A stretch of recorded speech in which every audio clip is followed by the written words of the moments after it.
Good evening. The Minister for HR and CE Temples, managed by Hindu Religious and Charitable Endowments Department, P.K. Shekhar Babu, on Saturday hinted that women who wish to take up the job of a temple priest would be given training for that.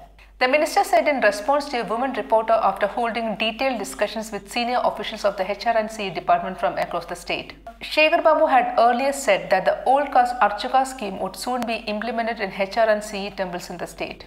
Asked whether the government would accept women coming forward to work as priests, the minister said, if women wish to work as priests, training will be provided to them and steps will be taken to appoint them as priests.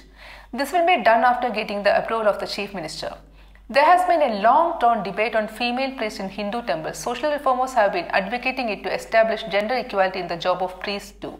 Minutes after the remarks of the minister, there were criticism against the move in social media. In the coming days, this topic is likely to become a point of debate. On Tamil Archana in temples, the minister said, already Tamil Archana is being performed in HR and CE temples. In 47 big temples in the state, a board will be displayed with the words Tamil Archana will be performed in this temple.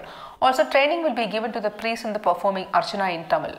Responding to the question, the minister reiterated that the old caste Archaka scheme would come into force within 100 days of assumption of office of this government. You will see Archakas from caste functioning in the temples.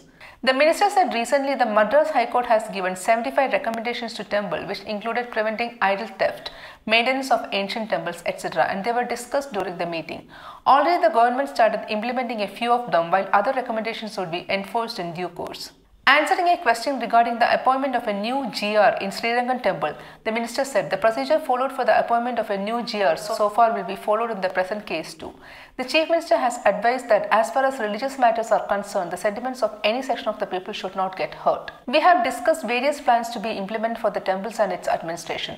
These plans will be implemented in 3 phases. Plans that need to be implemented immediately and those required to be enforced during the 2nd and 3rd phases. Chief Minister M.K. Stalin will make appropriate announcements for these plans to be implemented, Shekhar Babu added. Thank you.